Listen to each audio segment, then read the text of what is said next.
The story starts with Noah waking up in a noble's body one day, which sounds cool until he sees his status screen. It's basically the kind of report card that would make an Asian parent faint. He was born as the 13th prince of the imperial royal family, and the emperor seemed eager to lay eyes on his newest son.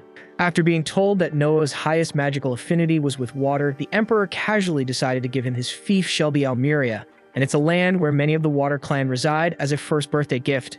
And the second he said that, something strange popped up next to Noah's pathetic E-rank water magic. Moments later, the emperor asks to see Noah's stats, and Noah starts sweating because with numbers like his, he's expecting to get yeeted straight into the palace trash can. But somehow, when the screen shows up, his water stat has skyrocketed from a pathetic E to a shiny S rank. Everything else was still bottom of the barrel F, but nobody cared anymore.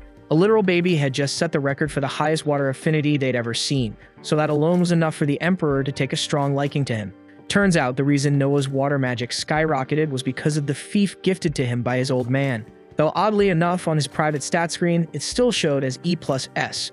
As for his other boosted stats, those apparently came from his maids, and he still has no clue why. But the more servants he's got, the stronger he gets. And as for his level, it's still stuck at 1, but it's got no cap, so it's only a matter of time before he breaks the system. For now though, he's stuck being a weakling with potential. During breakfast, one of his maids, Evelyn, walked in and let him know that his brothers were here. Not just any brothers either, but the 1st and 4th princes. Now in theory, sibling visits sound wholesome, but after 6 years in this world, Noah's already figured out these two are royal level assholes, so he knows he needs to tread carefully. He made his way to the lounge and met them with the usual formalities. Then, the 1st prince, Albert, suddenly announced that he had brought Noah a present. His servant carried it in, and the moment Noah laid eyes on the sword, his blood ran cold. That damn thing was cursed, and he could literally see tortured souls swirling around it. And of course, Albert knows damn well this thing is haunted, but he plays it off like it's just a nice gesture. And Noah couldn't just reject a gift from the Dan Crown Prince, so he had no choice but to accept it, fully aware that this was going to come back to bite him hard. He grips the hilt and slowly raises it, while Albert casually explains that this is a water attribute magic sword, and over 120 knights have already died trying to wield it. That little fact sends a chill down Noah's spine, and he immediately loosens his grip. But the 4th prince, Henry, chimes in, reassuring him there's nothing to worry about. According to him, everyone who wasn't worthy of the blade dropped dead the second they touched it. So if Noah was going to die, it would have already happened. The only reason he's immune is probably because of his double S-ranked water affinity. And sure, that's kind of comforting, knowing he's not going to die, but Noah's still pissed that Albert basically used him as a lab rat just to test a theory. He can't say that out loud though, so he just keeps his cool and waits for Albert to take his leave so he can finally relax. Later that day, while walking through the corridor with his maid Zoe, Noah notices something's off. Her usual calm expression is gone, and she looks upset. He asks her what's wrong, but Zoe brushes it off, saying she's fine and doesn't want to trouble him with her problems, but Noah isn't buying it, and he firmly orders her to speak up, and she finally gives in. Zoe tells him she needs some time off to handle a family emergency. When he asks what kind, she explains that her hometown was hit by a flood, and her mother's farm got completely wiped out, so now her mom has no way to support herself. Zoe had been looking for ways to earn money quickly and was told her only real option would be working in the red light district. That's what she planned to do during her time off, but Noah cuts that thought off immediately, because there's no way in hell he's letting that happen. He tells her he'll give her mother a job instead, and it just so happens he's been looking to hire a rear gate closer, and since Zoe's vouching for her, she'll earn 10 reen a month. Zoe blinks in disbelief and asks if he's being serious, because 10 reen is way above the usual pay, and she's never even heard of that job before. That's because Noah just made it up on the spot, and it doesn't matter because it's his cash and he'll use it how he damn well pleases. He also tells her he's got a spare house sitting on the outskirts of town so they can stay there rent-free. Zoe's been loyal to him since day one, so there's no way he's letting her throw herself into a life like that over some stupid flood. But speaking of that disaster, there's still one more thing he needs to take care of. He calls his butler Dylan and gives a direct order. Start buying up as much flood-damaged land as he can. Both Dylan and Zoe are stunned by what they just heard, but Noah calmly explains his reasoning. In times like this, vultures always come crawling, scammers looking to take advantage of desperate people who have just lost everything. So he wants to secure the land before those crooks can sink their claws in. Dylan is left speechless, completely blown away that a 6-year-old could think so far ahead. Noah's way too sharp for his age, and while Dylan doesn't know it, Noah's past life taught him plenty about this kind of exploitation. Of course, he can't exactly say that, so he just moves on like it's nothing. Dylan's fully on board with helping him buy the land, but there's one huge problem, and it's the cost, and he estimates the whole thing's gonna run around 700,000 reen. Zoe practically gasps at the number, and Noah gets it. That's more than just pocket change. For context, the average adult in the capital earns around 120 reen a year, enough to support a family, own a house, and eat well. Noah's estate is definitely wealthier than the norm, but even then, he's only got around 500,000 reen on hand, so that leaves him short by 200,000. With barely any options, Noah decides to sell the land gifted to him, the fief territory the emperor gave him when he was born. Dylan immediately shoots that idea down because that land came straight from the imperial family, so selling it without permission isn't just frowned upon, it's a crime. Noah knows the risk, and he knows the consequences, but he's still willing to go through with it. If his father wants to punish him, then so be it, he'll deal with it later. The following morning, while Noah and his staff are getting ready to head out to the disaster zone, an unexpected visitor drops by, the fourth prince, Henry. Unlike Albert, who's a walking migraine, Henry is actually decent. Once you spend some time around him, you realize he genuinely cares. He came to check on Noah and to give him a heads up about that cursed sword. Apparently, the damn thing has a will of its own, so even if Noah's immune to the curse, the blade won't behave unless it recognizes him as its master. That info sticks with Noah, and he appreciates Henry for not being a complete tool. And soon after, Noah sets out for the village of Doso. When he arrives, it's worse than he imagined. Calling it flood damage is putting it lightly. The place looks like Poseidon and Kratos threw hands here and forgot to clean up, as entire sections of the village are shredded. And from just looking around, Noah can already tell most people probably lost all their official documents in the chaos. So he turns to Dylan and orders him to head straight to the local government office and gather as many record copies as possible to make the land purchases easier. While Dylan handles the paperwork, Noah decides to hit the streets himself to see firsthand how the survivors are doing. Zoe tries to stop him, reminding him that reconnaissance work isn't exactly a prince's job. But Noah doesn't care and tells her straight up that he's going, whether she likes it or not. She can either tag along or sit tight in the carriage till he gets back. Left with no choice, Zoe reluctantly follows, and as they survey the village, the situation turns out to be every bit as grim as it looked. The entire crop yield is gone, completely wiped out, which means no food, no income, and zero chance of making it through the year without help. Then a bell rings out through the village and all the townsfolk start gathering around what used to be the town square. Zoe figures it must be time for food distribution, as the Empire usually sends relief funds to disaster-hit areas like this. Noah's glad to see that at least some parts of the system are working the way they're supposed to, so he makes his way over to join the crowd for a meal, but the second he takes a bite, all that goodwill evaporates. The food is so bad, he's convinced even Indian street food would taste gourmet compared to this disaster. The broth is a watery, bitter mess, and he's pretty sure the veggies in it are half-rotten. One of the villagers overhears Noah's grumbling and, not knowing who he is, assumes he's just another victim of the flood. The man tells him the food always tastes this bad, and even when they complain, nothing ever changes. The cooks don't give a damn about hygiene or food safety. They just slap whatever they have into a pot and call it a day. Just then, a loud announcement cuts through the chatter, and inspection is underway. Noah asks Zoe what's going on, and she explains that the local government official Lord Garrel is here to check the food quality. Garrel strolls over to the pot of mystery stew, takes one look at it, and thinks it's absolute garbage. But since he's not the one eating it, he couldn't care less, and he casually tells the chef to whip up something actually edible for him back at the mansion. The chef nods, grinning, clearly in on the arrangement.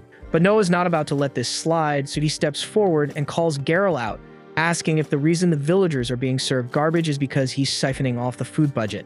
Garrel, thinking Noah is just another poor nobody, doesn't even bother denying it. He openly admits to skimming the funds and laughs it off, because in his mind, there's nothing a powerless peasant can do about it. Listening to this arrogant bastard brag about stealing from flood victims makes Noah's blood boil. The fury hits him so hard that the cursed sword in the carriage begins to stir in response. Garrel finally snaps after hearing one too many words from this random brat. He draws his sword, fully intending to shut Noah up permanently. But before he can swing, the Leviathan sword bursts from its case and flies straight to Noah's side. Fueled by his unshakable will and sense of justice, the sword recognizes him as its rightful wielder. And now that it's chosen him, Noah doesn't hesitate. With a single clean strike, he cuts Garrel's head clean off for the crimes of stealing relief funds and threatening a royal prince. Not long after, Lord Rowan, Garrel's superior, arrives on the scene. Some guards rush up and try to convince him to arrest Noah for executing Garrel. But the moment Rowan lays eyes on him, he immediately recognizes who he's dealing with. He kneels without hesitation to show respect to the 13th prince.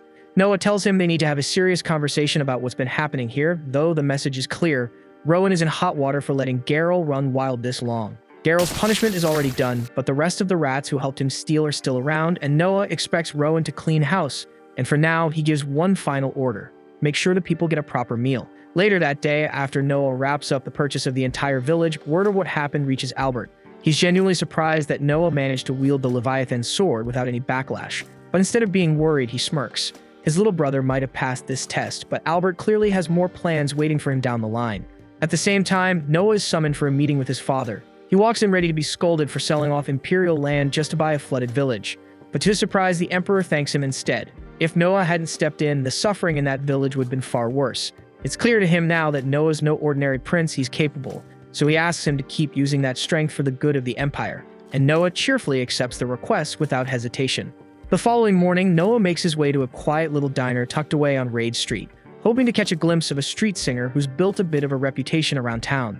Stepping inside, he picks an empty seat and settles in without drawing attention, his eyes casually scanning the place. Just then, a girl with cotton candy pink hair steps up and starts singing for the diners. As her voice carries through the room, Noah instantly recognizes her as he's heard talk about her before, and her name is Alice. As he listens closely, he figures her voice isn't bad at all. But even without being a music expert, he can tell her technique is still pretty rough. She's got talent, sure, but there's a long road ahead. Still, one thing's crystal clear. She's giving it her all. Every note she hits, every line she sings, she pours her heart into it. She's not doing this just for fun. She's trying to grow, trying to survive on what little she has. Out of nowhere, the vibe in the diner shifts completely when three rough-looking men burst through the doors. They start shouting and instantly pull all attention their way. The moment they spot Alice, they begin yelling at her, demanding to know why she's wasting time singing instead of finding a real way to pay off her parents' debt. At their words, Alice shrinks back, clearly terrified as the men close in on her. Her voice shakes as she tells them she doesn't have the money yet, but she swears she's doing everything she can. She just doesn't have anything to give. The guys exchange dark smirks and start tossing around disgusting suggestions about how else a girl like her might pay up. Disgusted murmurs fill the room, but nobody steps forward. Everyone watches, frozen and powerless. Just when things are about to cross the line, Noah suddenly rises from his seat. He walks over, calm and composed, and reminds them that imperial law strictly forbids forcing a child to repay a parent's debt. The men snort and brush him off, assuming he's just some pampered rich kid who doesn't know how the world works. One of them then grabs Noah by the collar and goes to strike him, but it's a big mistake as Noah counters using the power of his Leviathan sword, releasing a surge of pressure that shocks the entire room. The men instantly realize they've messed with the wrong person, so panic overtakes them, and the three thugs bolt out of the diner without a second thought, too scared to push their luck any further. With the danger gone, Noah turns back to Alice, his voice gentle this time. He asks her how much she needs to make it through the month, and she hesitates before explaining that most of what she earns goes toward her mother's medical care. After hearing everything, Noah calmly tells Alice that from now on, he'll be giving her 25 rein every month so she can focus entirely on her singing without worrying about money. He also promises to raise the amount as her skills improve, encouraging her to keep chasing her dream without fear holding her back. Deeply moved, Alice thanks him with genuine emotion, telling him how much his kindness means to her. She promises she won't let him down and swears to work hard and keep growing as a singer. Later, Noah heads back home, only to find the same three thugs from earlier kneeling at the palace gates. Heads bowed, they're practically groveling, desperate to apologize for what happened. One glance is all it takes for Noah to realize what's going on. They've clearly figured out who he really is, but instead of wasting time with them, Noah calmly turns to the maids and tells them to send the men away, adding that the prince isn't someone they can just meet whenever it suits them. A few moments later, Noah's older brother Henry shows up and immediately agrees with how Noah handled it. He says refusing to meet them was absolutely the right call because letting people like that come face to face with royalty would only cheapen the dignity of the crown and undermine the authority of the royal family. Noah then invites Henry inside and explains that his decision wasn't just about protecting royal pride. He tells him everything that went down at the diner and admits that if he had spoken to the men personally, they might have assumed he was angry and start avoiding him. And if that fear keeps them away from Alice, then that's exactly the outcome he wants. Henry listens carefully and finds himself genuinely impressed. For someone so young, Noah was already thinking several steps ahead. He even admits that most of their brothers, despite being around Noah's age, wouldn't have had that kind of foresight, and the realization makes Henry even more proud. Henry then brings up the Leviathan sword and asks if the rumors are true that Noah has actually mastered it. Noah confirms it's true and says he was only able to do it thanks to the advice Henry gave him earlier. And to demonstrate it, he casually summons the Leviathan sword right in front of him, making it appear as if it materialized out of nowhere. Henry stares in disbelief because he didn't even know the Leviathan sword could do something like that. Noah explains that the blade didn't actually appear from thin air. It had been hidden beneath his sleeve the whole time, compact and dormant until it expanded at his command. The sword itself had a will, and it was the one that taught him how to use the ability. Henry admits he had no idea that was even possible and praises Noah for discovering it on his own. Afterward, outside the palace walls, the same three men from earlier are still lingering around, clearly waiting for another chance to confront Noah. The moment one of them spots him approaching, he suddenly lunges forward to attack. But Noah doesn't even flinch, and with a calm expression, he releases just a sliver of the Leviathan sword's power. The shift in pressure is instant, and the man recoils in pure terror and immediately starts begging for forgiveness. Watching the entire scene unfold, Henry turns to Noah puzzled and asks what he just did, and Noah casually replies that he simply used a bit of the sword's aura to intimidate them. That same evening, Noah receives an invitation to attend a royal ball, and as he steps into the grand hall, all eyes turn to him, and the moment he enters, the room erupts into applause. Standing beside him, a nobleman named Radok notices the object strapped to Noah's waist and points it out. Noah confirms it's exactly what it looks like, the Leviathan sword, personally gifted to him by the Crown Prince. The moment those words leave his mouth, the entire hall falls into stunned silence, followed by a collective gasp. Everyone there recognizes the Leviathan as one of the kingdom's greatest relics, a weapon so powerful that even seasoned warriors fear it due to how uncontrollable it's rumored to be. One skeptical guest speaks up, suggesting the sword must be a fake, maybe just a ceremonial replica. Without saying a word, Noah releases a faint ripple of its power into the air. The effect is immediate, and a heavy pressure crashes down on the room, forcing several guests to shrink back in fear. The moment Noah pulls the energy back in, the room falls into a stunned silence once again, and no one questions it after that. It's clear the weapon is real, and even more shocking, Noah has complete control over it.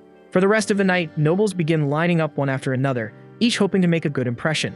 They greet him with careful words and respectful gestures, each one calling it an honor just to stand in his presence. Noah listens to every introduction with composed grace, replying politely to each guest. Eventually, the next pair in line steps forward, Byron Allen, head of the powerful Allen Company, and his daughter Cindy. Noah studies them closely as they approach, and after watching for just a moment, he picks up on something unusual. He realizes right away that Cindy isn't Byron's biological daughter. She's adopted. More than that, it becomes obvious to him that Cindy was once a slave. The clue lies in her eyes. That careful, guarded look, always scanning the room, quietly bracing herself. It's a look Noah knows well, the look of someone who's lived in chains and never stopped watching their backs. Byron is left speechless that Noah managed to figure all that out just by looking at her. Stunned, he drops to one knee and admits everything. He explains that Cindy was originally a slave he purchased, but after seeing how sharp and quick-witted she was, he made the choice to adopt her as his daughter. Hearing that puts a genuine smile on Noah's face. He always enjoyed stories where someone's life took a turn for the better. Moved, Noah invites both Byron and Cindy to visit his estate sometime soon, saying he'd love to hear more about Cindy's past in detail. Byron bows respectfully and agrees, saying it would be his honor. After exchanging farewells, the two politely excuse themselves from the party. The following day, Noah's strolling casually through town when he unexpectedly bumps into his brother Oscar, who also happens to be the kingdom's 8th prince. After a bit of light conversation, Oscar suggests they go on a treasure hunt together, saying he's got nothing else planned for the day. Noah agrees, and the two set off toward a place called Cobalt Street. Though Noah's never been there before, he's heard plenty about it.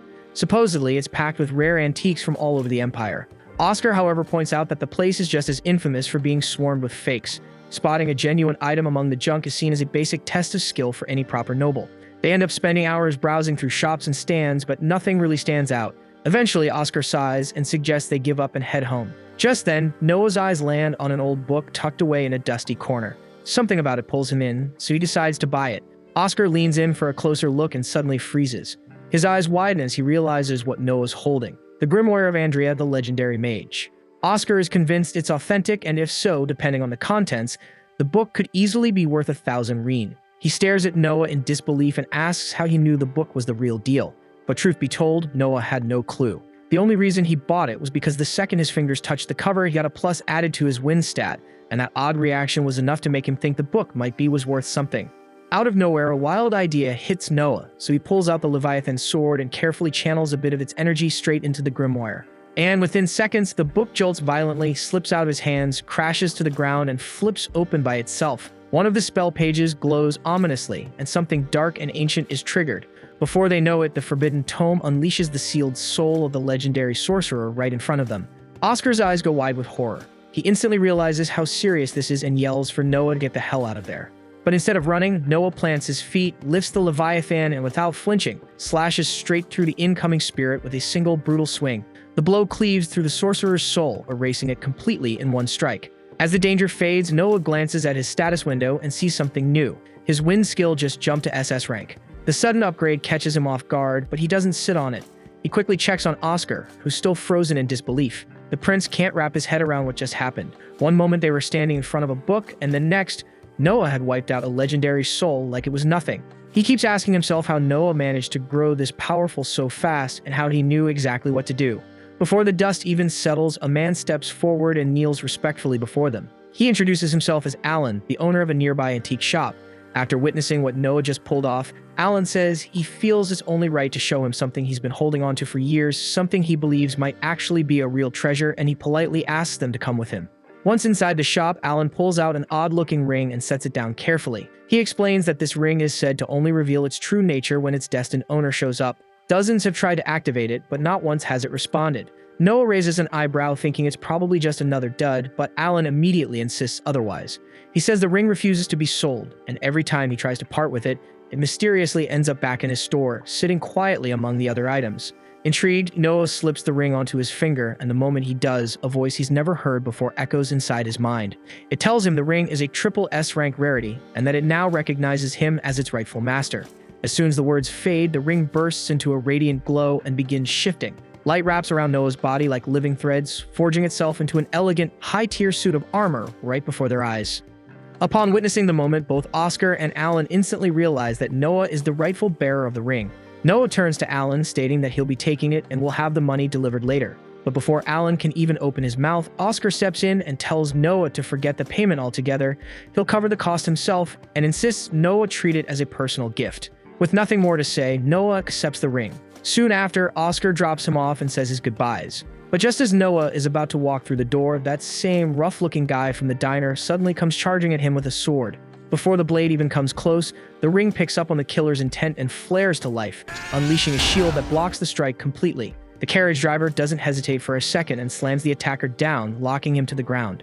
Oscar sees the whole thing unfold and is stunned, not just by the ring's quick reaction, but by how naturally Noah handled it. The way the shield activated without hesitation makes it clear Noah's already sensing with its power. That night, Noah heads back to the diner to watch Alice perform. As she's singing, two wasted men suddenly storm the stage, shoving and yelling over her. In a flash, Noah appears between them and steps in. With one swing of a Leviathan sword, he sends both idiots flying through the doors, their pants halfway gone as they scramble off in shame. After things settle, Noah walks up to the owner and tells him not to let trash like that back inside. The owner just gives a tired sigh and says sadly that drunks like them are what keep the place alive. Noah gets it, and without a second thought offers to buy the whole diner for 1,000 rein. The owner freezes in disbelief and nods in gratitude, overwhelmed. Alice walks up soon after, her voice low and unsure, telling Noah she has no idea how to repay him for everything he's done, but he gently tells her she doesn't owe him a thing. All he wants is for her to keep singing, to chase her dream and pour her heart into it. Her eyes well up, and with a warm, heartfelt smile, she nods.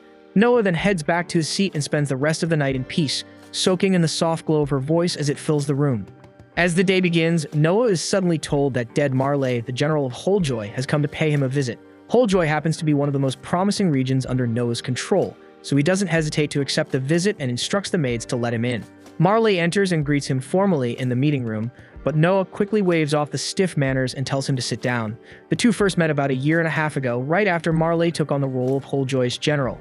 That in mind, Noah jumps straight to the obvious and asks how things have been. He remembers Marley was handed an imperial directive to handle flood prevention in the area, but judging by the guy's face, it's pretty damn clear things aren't going well. Holejoy is a rich agricultural zone that runs alongside a curving river, great for crops, but total pain when it floods, which it does from time to time. That's exactly why the Emperor ordered financial support for disaster prevention. But Marley admits he hasn't been able to get anything off the ground, and the biggest roadblock is the finance minister, who keeps coming up with lame excuses to delay releasing the funds. The second Noah hears that, his mood darkens. It reeks of corruption and mishandling of public funds, and he's not about to let that slide. Without missing a beat, he tells Marley to tag along because they're going to have a little face-to-face with the minister himself. A short while later, Noah shows up for lunch with the finance minister, and the guy turns out to be every bit as bloated and slimy as Noah imagined. The man tries buttering him up with some empty compliments, but Noah shuts it down fast and asks why the hell he hasn't handed over the money Marley needs to fix Holejoy's flooding issue. The minister stays calm and claims he's got a valid reason, but before he can even spit it out, Noah cuts him off and warns him not to think he can talk down to him just because he looks young. Last he checked, treating a royal with disrespect was still punishable by death. That gets the minister squirming a bit, so he hurries to explain that after last year's flood, the Emperor was kind enough to give Holejoy a tax break, so he figured they could just use the money they saved to handle this year's flood situation. Noah stares at him like he's gone insane. That might just be the dumbest excuse he's heard in all 6 years of living in this world. He flat out asks the man if he thinks he's talking to an idiot. The tax exemption was clearly given because Holejoy couldn't afford to pay anything in the first place, so to act like they've got extra funds lying around now is just a slap in the face to Noah's intelligence. The minister instantly realizes he's knee-deep in trouble, so he scrambles to come up with another excuse. Then he blurts out that the reason he can't release the flood funds is because he needs them for the Emperor. He clearly thinks dropping the Emperor's name will shut Noah up for good, and his excuse is that the Emperor is getting old and wants to build a royal villa for him to relax in. That's the final straw for Noah, so he stares the man down and tells him he's just committed a serious crime. Not only did he dare to call the Emperor an old man, but he also used the Emperor's name to justify embezzlement, and worst of all, his excuse boiled down to, "Sure, that territory's underwater, but we've got to build a fancy house." It's the dumbest thing Noah's ever heard. The minister instantly drops to his knees and starts begging for forgiveness, knowing full well he screwed up beyond saving. But Noah tells him flat out that if he doesn't want the Emperor to hear every word of this disaster, he better cough up the money. The man takes off in a panic, desperate to fix his mistake before it costs him his head. With that mess taken care of, Marley finally breathes a sigh of relief and thanks Noah for stepping in. He also apologizes for dragging him into the middle of such a headache, but admits there was no way he could have dealt with the finance minister on his own. As Noah gets ready to head back, a messenger suddenly rushes in with news. The Emperor has requested a meeting with him. Noah is startled because it's not often his father calls him out of the blue like this, so whatever it is, it must be serious. So without wasting a second, he makes his way to the Imperial Palace. Once he arrives, Noah greets his father, but the Emperor tells him there's no need for all the formality. First things first, he congratulates Noah on how well he handled the finance minister. Noah's a little stunned that the Emperor already knows about something that happened barely moments ago, but then he's reminded, knowledge is power, and when you're the Emperor, your information network is second to none. Noah humbly accepts the praise, but says he only did what he believed was right. Even so, the Emperor is clearly impressed. He tells Noah it's no small thing for a 6-year-old to see through deception so easily. And to top it off, he also heard about how Noah mastered the power of Leviathan in such a short time, which is especially impressive given how dangerously dark that sword's magic really is. Noah knows exactly how dangerous Leviathan really is because if he hadn't intervened back at the party, that sword would have wiped out every last person there without hesitation. But even with all that insane power, Noah still hasn't properly learned how to wield a blade. That's why the Emperor decided to assign him a personal instructor. Not just anyone either, this is Damien Noble, the Empire's undefeated champion and the greatest swordsman alive. The Emperor wants Noah to absorb everything he can from him, and Noah agrees to the arrangement. But before any formal training begins, Damien suggests they have a little friendly duel first. The Emperor raises an eyebrow, thinking that's a bit unfair since Noah's never been trained in sword combat, but Damien reassures him that it's just a light test to gauge Noah's raw potential. Eventually, the Emperor gives the go-ahead, so Damien lifts his sword and tells Noah to attack however he likes. Without hesitation, Noah grabs Leviathan and charges straight in. As the fight begins, Noah suddenly feels the instincts and battle experience of Leviathan's previous wielder flooding into him, and his swordsmanship gets sharper by the second. Blow after blow, he holds his own, and soon he and Damien lock blades in a clash of raw force. Just when Damien thinks he's gained the upper hand, Noah flicks his sword upward with perfect precision, disarming the Empire's greatest warrior on the spot. Both Damien and the Emperor are left stunned, as Noah has already reached the level of a swordmaster, so there's simply nothing left for anyone to teach him. The Emperor is left speechless, watching his 6-year-old son take down a legend in real combat. Still, he can't help but feel a wave of pride. As a reward for such an insane achievement, he offers Noah the role of head judge for this year's Knight Selection exam, and Noah's genuinely honored to take on the responsibility. The Knight Selection is a massive annual tournament where warriors from across the world gather to prove their strength. Inside the Empire, military power is everything. The top fighters from regional qualifiers all meet in the capital for a final showdown, and whoever wins earns the title of knight. Once they're officially knighted, their first mission is to serve directly under the head judge. And since Noah's power increases whenever he gains a skilled subordinate, he's more than eager to see how it all plays out. The tournament is usually structured as either a round robin or single elimination, but Noah's already got a different idea for how things should go this year.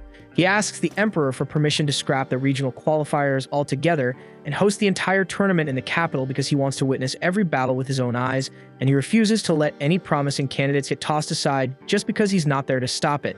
The Emperor grants full permission, telling him to run it however he sees fit. And with that, Noah gets straight to work putting his new plan into action. Back at his place, Noah casually asks Zoe if her home village ever sends anyone to compete in the Knight Selection exam. She says they do, but usually just one person, and that's only so the village can hope someone makes a name for them. Noah lets her know that he's decided to eliminate the regional preliminaries altogether, which means her village can send as many people as they like. Zoe's glad to hear it, but says there's still a huge problem. The reason they only send one candidate isn't just about odds, it's money. They simply can't afford the cost of travel and staying in the capital for the duration of the exam. The entire village has to scrape together every coin just to send that one person, so the idea of sending more just isn't realistic. But Noah doesn't like the idea of potential talent being wasted because of money, so he decides right then that he's going to personally cover travel and lodging for all candidates this year. It's a generous move, no doubt, but also an expensive one. Housing that many people in the capital would normally be insanely expensive, and there's no way they can just throw that kind of money around. But Noah already has a plan. He says he'll purchase all the vacant buildings in the area and use them to house the candidates. And if that still doesn't cut it, he'll build a hostel from scratch. That way, whatever they spend won't go to waste after the tournament's done. As for food, he plans to get in touch with all his merchant contacts and secure the best deal possible. Eventually, Noah brings Byron in and asks him for a cost estimate on the whole operation. But when Byron gives him a number, Noah immediately gets stunned because the price is way too low. There's no shot Byron would make any profit like that. But Byron brushes it off, saying it's fine, he just wants to support the prince.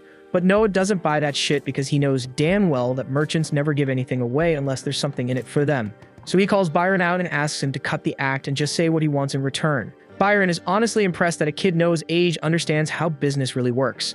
Since the mask is off now, he admits he was hoping Noah could pull a few strings during the next castle staff selection, just enough to get one of Byron's people hired. That way, if something important ever goes down within the castle walls, Byron would be among the first to know. Noah agrees to the deal, and to show he's serious, Byron swears full loyalty to Noah and Noah alone out of everyone in the royal family.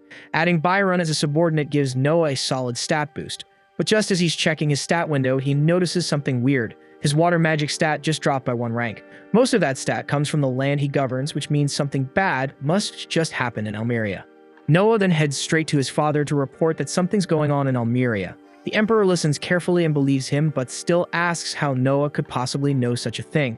Noah obviously can't reveal the existence of his stat screen, so he keeps things vague and says he's just been picking up on signs for a while now. That answer seems to satisfy the emperor, who shifts gears and begins explaining the situation. Turns out there's a rebellion brewing in the region. He asks Noah if he'd like to personally handle the matter, but after thinking it through, Noah declines. Most nobles would jump at the chance to earn glory through battle, but he tells his father that Henry is the better choice, since he's got far more experience dealing with this kind of mess. Later that evening, Noah and Henry ride together in a carriage, and Henry asks if he's really okay giving up such an opportunity. In a country like theirs, Noah could have boosted his status big time by securing a major battlefield victory. But Noah tells him the truth. He doesn't believe he's strong enough yet to lead troops into combat, and even if he somehow survived, he'd likely lose good soldiers in the process, and that's not something he's willing to risk just to chase a title. All of a sudden, Leviathan sends a warning of hostile intent nearby, so Noah immediately tells the driver to stop the carriage. He's certain it's a group of rebels trying to assassinate him, and since he's the target, he leaps out and sprints away from Henry, putting as much distance between them as he can. Right after that, 4 massive jets of water erupt from the ground, aiming to converge on him, but Noah already has his shield up and blocks the attack without a scratch. The rebels then rush in to finish the job, but they're completely out of their depth. Noah takes them down one by one in mere seconds, his technique too polished, his speed too fast. Henry watches the whole thing unfold and is honestly stunned by how easily Noah handled them. The only downside is that they didn't manage to interrogate anyone. They could have gotten useful intel if they'd kept one alive. That's when Noah casually mentions they're not dead. He only knocked them out, so Henry is free to interrogate them to his heart's content. Not long after that, Noah learns that the rebel forces in Almeria are made up mostly of cavalry. But there's a catch. Almeria doesn't have a single horse farm, which means the rebels must be getting their horses and supplies from neighboring regions. And that little piece of intel sparks an idea. Noah summons Byron and gives him a very specific order. Buy out every last bit of horse feed from the territories surrounding Almeria. Once the rebels start running out of supplies for their mounts, their mobility vanishes, and that'll make it a hell of a lot easier for Henry to finish the job and crush the rebellion for good. Not long after, the Emperor summons Noah to give him an update. He says his men interrogated the assassins and actually managed to get something out of them. Apparently, their goal wasn't to kill Noah. They were trying to kidnap him and use him as leverage. But Noah isn't buying it. He flat out tells his father that any hitman who cracks this fast is probably just feeding them bullshit. The Emperor, amused and a little proud, notes how sharp Noah is for his age. Still, he reassures him that they've got ways of telling when someone's lying. Noah doesn't care to ask what kind of methods those are, but he's not exactly into torture, so he just lets it slide. Then the Emperor switches gears, giving Noah credit for acting fast and crushing the rebel threat before things got out of hand. He's especially impressed that Noah had the foresight to target the enemy's horses. That catches Noah off guard because he only told Alan to start buying horse feed a few minutes ago, and somehow his dad already knows about it. But the Emperor keeps going, saying that while starvation is a common strategy, one even the Crown Prince Albert wanted to use to humiliate the rebels, but Noah went a step further. Instead of just starving the men, he cut their power by focusing on their horses. And what's even better, he used his own allowance to fund the move. With a proud smile, the Emperor pats him on the shoulder, telling him he's not just smart. He's got the guts to act fast when it matters, and that kind of decisiveness isn't common. Noah feels a weird sense of pride bubbling up inside him, maybe a little too much pride, like he's enjoying this praise way more than he should, but the Emperor doesn't stop there. As a reward for his sharp thinking, he gives Noah the right to add a sword to his personal crest. That might not sound like much, but in a warrior kingdom like theirs, it's a huge deal. No one's allowed to touch the sword emblem without imperial approval, and doing it without permission could mean death. Even just getting a flag added to your crest is rare, so yeah, this is a massive honor. And Noah's trying hard not to smile like a kid who just got a whole candy store. Later that day, Alan drops by, so Noah walks over and greets Alan, teasing him for showing up early. Alan just nods, saying he's already familiar with every type of horse feed sold in the market, plus the transport routes, so cornering the supply won't be hard. Still, he's not too relaxed about it, so he warns Noah that Carfin, the rebel leader, is a dangerous bastard who will do anything to get what he wants. While Noah is minding his business, a maid rushes in to inform him that there's a wounded man outside their gate. Curious, he goes to check it out and finds a bloodied knight barely holding himself up. The man drops to one knee and reports that a rebellion has broken out in Almeria. He adds that his commanding officer is part of the uprising, but he refused to join and came here instead to warn the prince. Alan, standing nearby, scoffs and mutters that the guy nearly got himself killed for no reason because they already knew about the rebellion. But Noah doesn't brush the knight off. He thanks him for coming and instructs the maid to treat his wounds. Just as he's turning to leave, he stops, thinks for a second, and then tells her to reward the knight with 1,000 reen. Alan follows after him, clearly annoyed, asking why the hell he's throwing money away for intel they already had. Noah calmly replies that the reward isn't for the information, it's for loyalty and guts. Later, Zoe barges into Noah's office looking like she's seen a ghost, and she drops to her knees before even saying a word. Noah gets concerned and asks her what's going on, but she doesn't answer at first. She just pulls out a pouch with 500 reen and then hands him a small glass vial. She explains that some shady stranger offered her both as payment to drug Noah and hand him over. That's when it hits him. The rebels are getting real desperate if they're trying to snatch him like this. He stares at the bottle for a moment, then asks her why she brought it to him instead of going through with it. That's when she breaks down in tears. She says the men threatened to kill her if she failed, but no matter what, she could never bring herself to betray him. Without saying a word, Noah walks to his desk, grabs a pen, and writes her a check for 5,000 reen. He tells her it's for not selling her loyalty cheap. Zoe stares at the amount, her brain short-circuiting. She stammers that she can't accept something this big, but he just tells her to quit arguing and take the damn reward.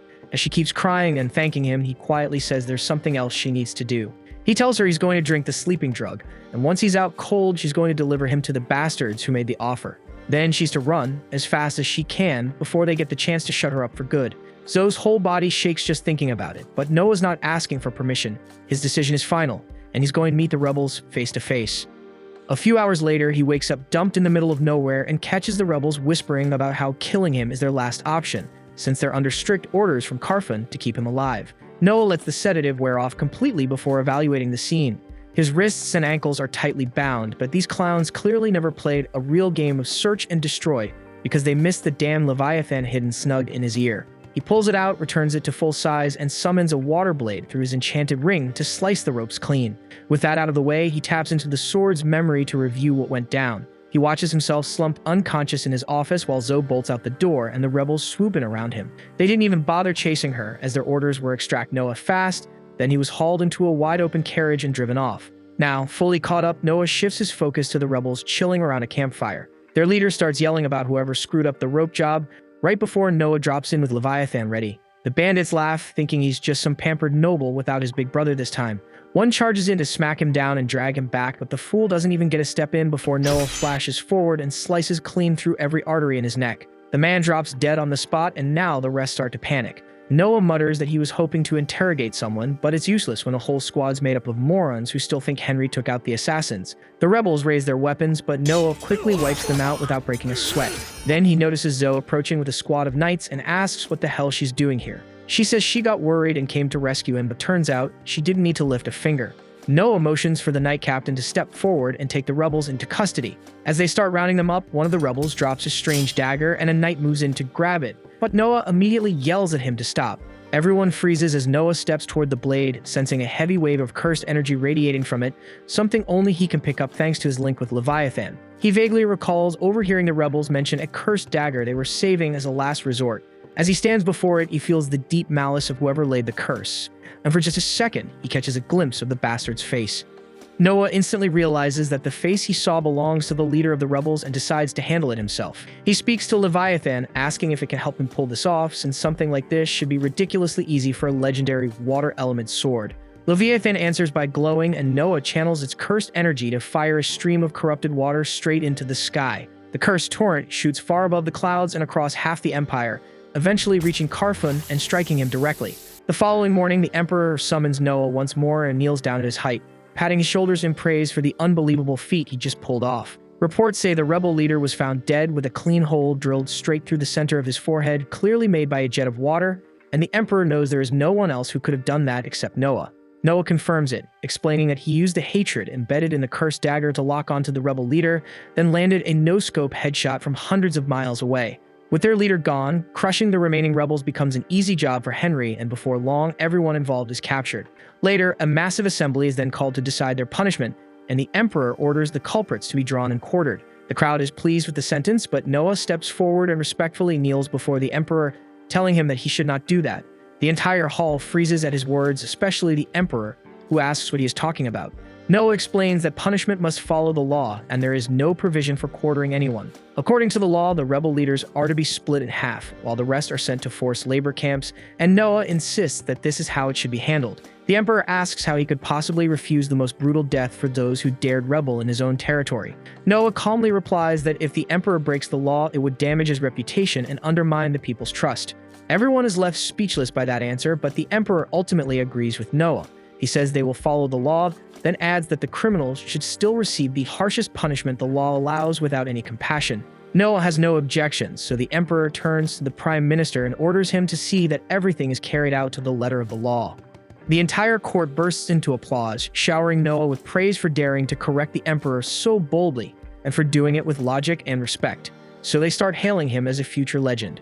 Even the Emperor can't hide how proud he is, clearly moved by the fact that Noah had the guts to stand up to him for the right reasons. After thinking it over for a moment, he decides to reward Noah with a title. He says that while any of his children might challenge him, it's rare to see someone do it not out of pride, but out of principle. That's why he grants Noah the title of the Wise Prince, and the change immediately updates in Noah's status window. The Emperor even jokes that if Noah had been born 10 years earlier, things might have turned out differently. He doesn't outright say Noah would have been a contender for the throne, but the implication hangs thick in the air. The court erupts into cheers after that comment, and the Emperor shifts the topic by asking Noah how preparations are going for the upcoming Knight Selection exam. Noah politely requests permission to explain his plans later, and the Emperor agrees to hear them after court is adjourned. Later, they head to the palace gardens near a fountain. Noah relaxes with a cup of tea while 4 servants surround him holding buckets of water. And at his signal, they all try to splash him at once, but he calmly activates the shield in his ring, stopping every drop from touching him. The Emperor raises an eyebrow, not fully grasping what he just saw, so Noah explains during the selection exam, he's going to ask each participant to attack him the same way, and he'll judge their skills based on how close they get to hitting him. The Emperor is clearly impressed with the unorthodox approach, though he expresses concern that it could be dangerous.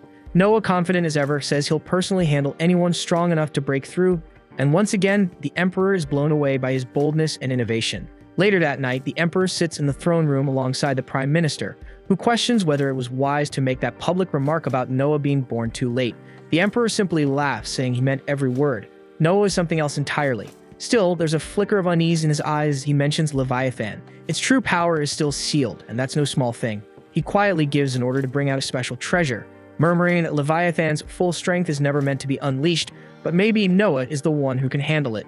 The night of the selection exam finally arrives, drawing in crowds from even the farthest corners of the empire. Commoners, nobles, and onlookers alike flood the capital to witness the next generation of knights prove their worth. But this year's turnout is massive for one reason. Word had gotten out that the legendary Wise Prince Noah would be one of the judges.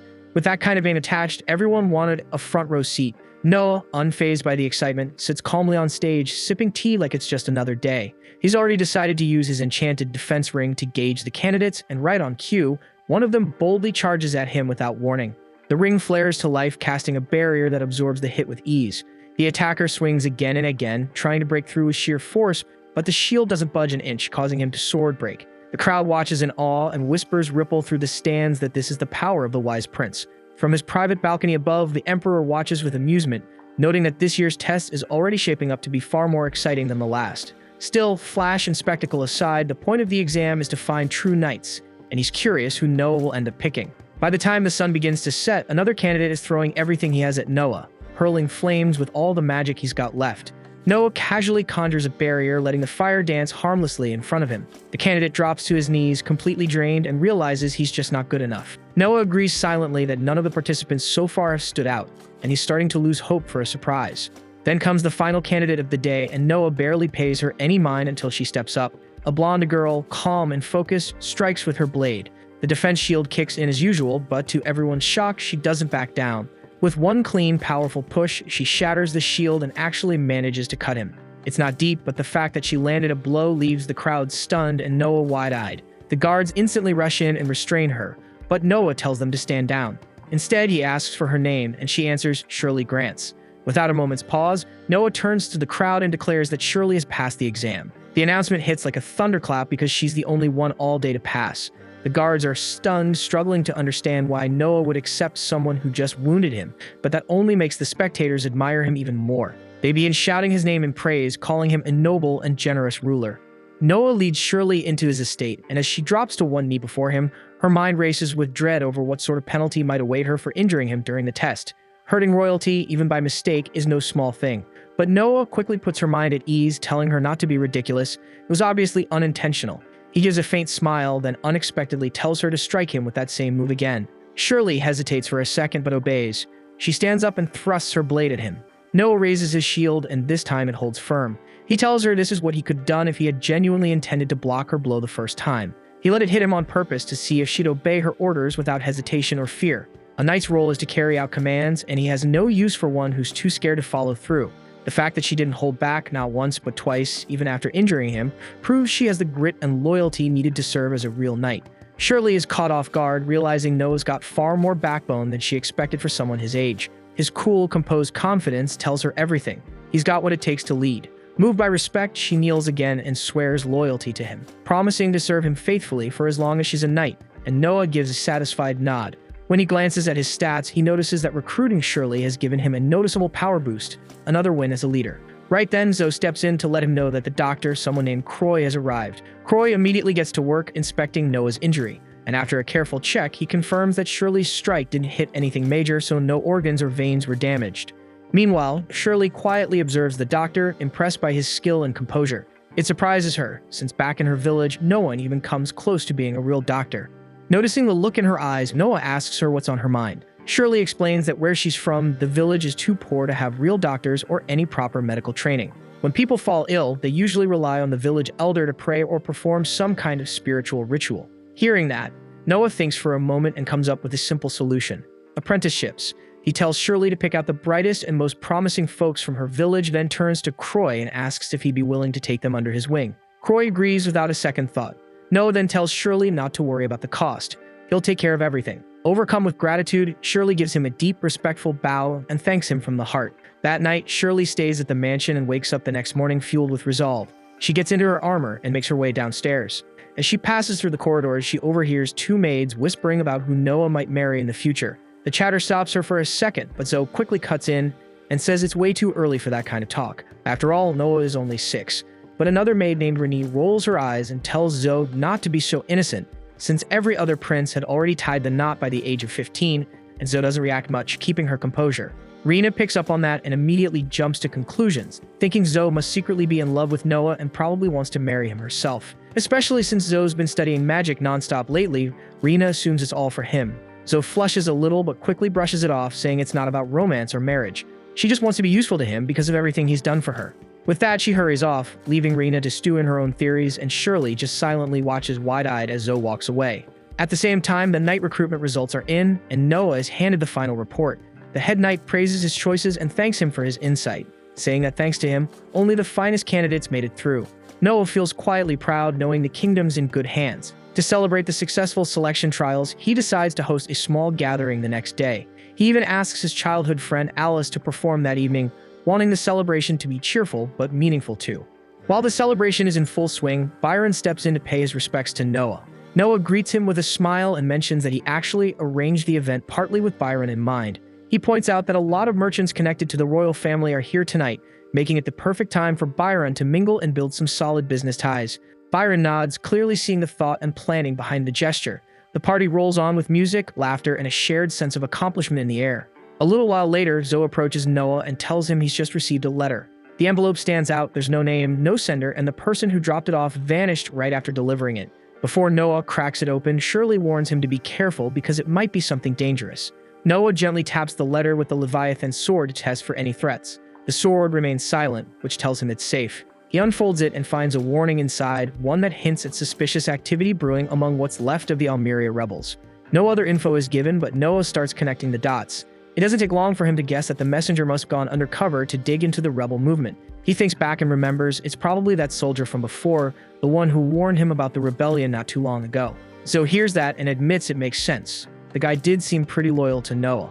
But Noah shakes his head, saying this is serious because if that soldier's out there playing spy without the proper training, he's walking straight into a death trap. Noah decides to loop in his brother Henry and let him know what's happening, hoping he can pull the plug before it turns ugly. But by the next morning, it's already too late. News comes in that the soldier was found out and tortured. The only silver lining is that Henry's squad managed to rescue him just in time. Noah feels the weight of it hit him hard. He blames himself for not catching on sooner. The soldier took the pain and never gave up any intel, and Noah quietly thinks maybe he should just let it out because no secret is worth the life of someone that loyal. He tells Zoe to send word to Henry's squad, do whatever it takes to keep him alive. He's not ready to lose someone who'd risk that much for sake. The following morning, Noah heads out with Shirley to pick out a gift for Henry to thank him for putting down the rebellion. They swing by a local antique shop where the merchant lays out a variety of high-end items, but none of them really stand out to Noah. What grabs his attention is something hidden beneath a cloak. Curious, he asks the shopkeeper to uncover it. The merchant praises Noah's sharp instincts, then removes the cloth, revealing a stunning glass statue of a goddess. It's the work of a renowned artisan named Lindsay, and only 2 of them were ever made. Noah studies the piece for a moment, then calmly says he'll buy it and hands over 10,000 rein. But just as the deal's about to close, his brother Oscar walks in and freezes when he sees the statue. Turns out Oscar owns the other one and has been searching high and low for this second piece to complete his collection, but Noah's already claimed it. Without missing a beat, Noah steps toward the sculpture and smashes it. The room falls silent as the rare, priceless art crumbles into shards. Then Noah turns to the merchant and tells him the money will still be delivered. Oscar instantly figures out what just happened. With one destroyed, the remaining piece becomes a one-of-a-kind, making his statue that much more valuable. Oscar laughs, shaking his head, and admits the move was brilliant. Exactly the kind of wild thinking he's come to expect from Noah. Outside the shop, Noah notices Shirley looking thoughtful and asks what's on her mind. She admits the plan was genius, but she didn't expect him to wreck something so rare. Noah responds that the statue wasn't the real prize, it was just glass, but what truly matters are people, those who give everything they've got, who stay loyal even when it's hard, and that's the kind of treasure he values. Shirley's heart swells with pride. She now understands that Noah isn't just a leader, he's the kind of person legends talk about, and without hesitation, she swears to follow him for the rest of her life. Noah simply says he plans to keep collecting treasures like her. 6 years fly by, and Noah's grown tall and confident, and now 12 years old. As he gets ready to set out on another journey, the royal staff and maids gather to see him off, watching with admiration as their young master moves forward toward his next chapter. A few days after turning 12, Noah sits alone at the breakfast table while Zoe quietly serves him. His focus, though, drifts toward the new maid Gigi, who's standing by the window, completely distracted. He casually asks if something's bugging her. Gigi, still staring outside, says the line of people bringing his birthday presents hasn't slowed down even after 3 days. Noah gets why she looks so baffled, and Zoe chimes in, mentioning that last year the gifts kept coming for an entire week. Gigi's jaw nearly hits the floor hearing that, but Noah explains it's not just about taking gifts and moving on. Every single one has to be documented with the sender and content listed, definitely not something you finish in an afternoon. But thankfully he has Evelyn, one of his most reliable maids, handling it all, which lets him stay out of the mess. Once breakfast is done, Noah heads over to the Ministry of Military Affairs. The Emperor himself had tasked him with some work there. He arrives at the minister's office, occupied by none other than the 4th Prince Henry. The prince greets him alongside a knight, then cuts straight to business. An imperial order has landed on their desk. They're to send a military force, led by Knight Captain Rice, crush a rebellion flaring up in the Empire's southern territory. The rebels, mostly barbaric forces, are overconfident and brutal, and the plan is to hit them hard with overwhelming force. Still, before executing the plan, Henry wants to hear Noah's thoughts. The plan sounds solid to Noah, and he turns his attention to Rice. The knight is Henry's direct subordinate and someone who's proven himself many times on the battlefield. Noah says he trusts Rice with the mission, but before giving the final nod, he asks him just one thing: how many troops he's actually taking with him. The moment the question lands, Rice starts sweating bullets and struggles to come up with an answer. That sets Henry off, and he immediately demands an explanation. Rice collapses to his knees, begging for forgiveness. Noah quickly steps in to cool things down and tells Henry not to blow it out of proportion and explains what's really going on. See, war funding from the imperial court depends on the number of soldiers a general claims to lead. Some generals pad the list with merchants, workers, or random helpers just to inflate the numbers and pocket the extra cash. Rice tries to apologize again, but Henry's still fuming at him for pulling that greedy stunt. Before things get out of hand, Noah steps in and tells him to relax. He explains to Rice that if he wants to recruit extra help for the army and skim a bit off the top for himself, technically he's allowed to do that. Hearing this, Henry suddenly realizes that padding their ranks with civilians could make the army look bigger than it actually is, enough to freak out the enemy. He actually gives Noah props for exposing the scam and still finding a way it could work to their advantage. But Noah shuts that idea down fast and reminds them that the Emperor demanded a flawless win this time, and pulling tricks like that isn't worth the risk. He turns to Rice and bluntly asks how many non-soldiers he slipped onto the list. Nervously, Rice admits to registering around 2,000 of them. Noah immediately orders him to recruit 2,000 actual fighters to balance it out with no excuses. Rice, looking cornered, just nods and accepts. Noah then scribbles a note addressed to the Ministry of Finance and hands it over. That letter would get Rice full funding as if all 2,000 were legit soldiers, and he's free to pocket every coin of it. The guy is stunned, not sure why he's being rewarded for pulling shady moves, but Noah, calm and cold, tells him that in exchange for the bonus, he expects a flawless victory with no screw-ups. Henry is honestly impressed. He watches how Noah turns even dirty schemes into fuel for discipline and motivation. On their way back, he asks if Noah's ever stepped into an actual battlefield. Noah shakes his head and glances at his stats. They're still stuck at level 1. In the Empire, royal children rarely make it past their teens. Most don't die from illness, despite what the records say.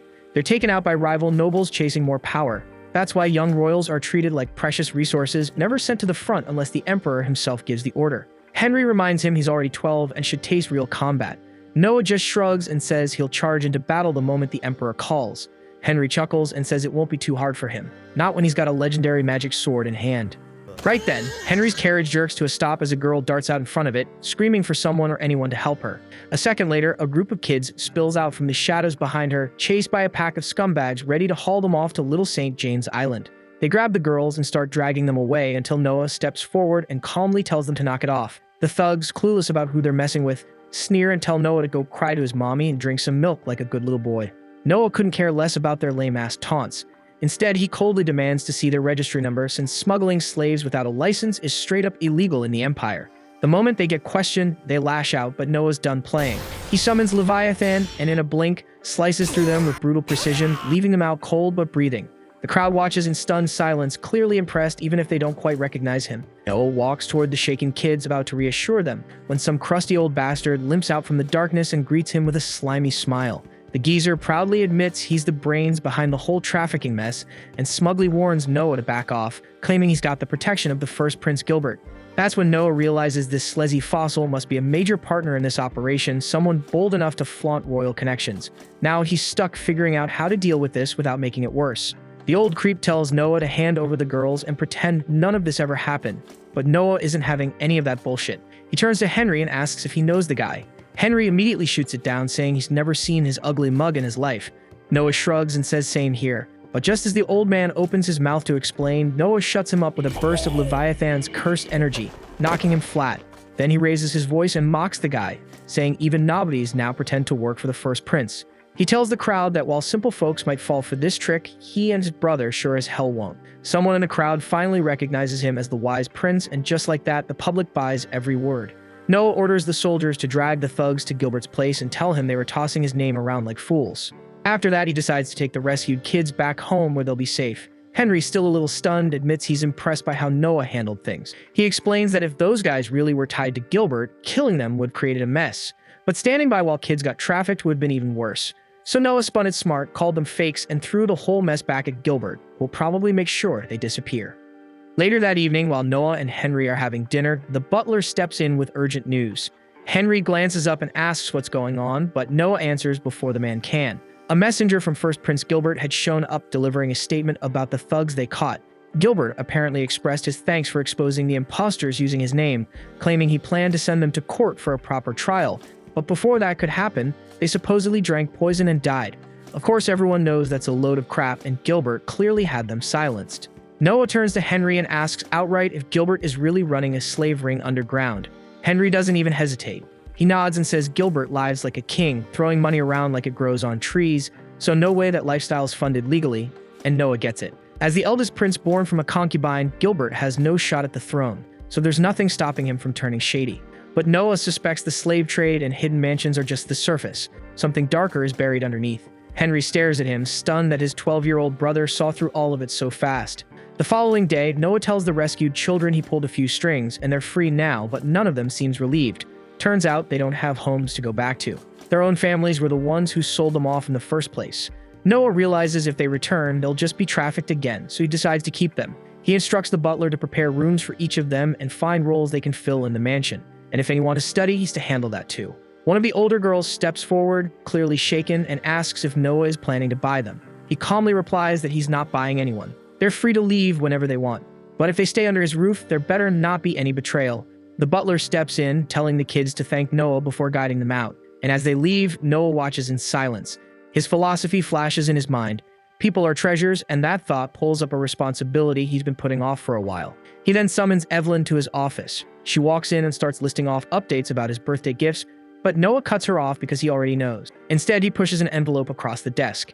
Curious, Evelyn picks it up, and that's when Noah tells her she's being dismissed from his service because he's appointing her as a government officer in charge of one of his regions. She freezes, unsure how to react to such a leap, going from maid to mayor.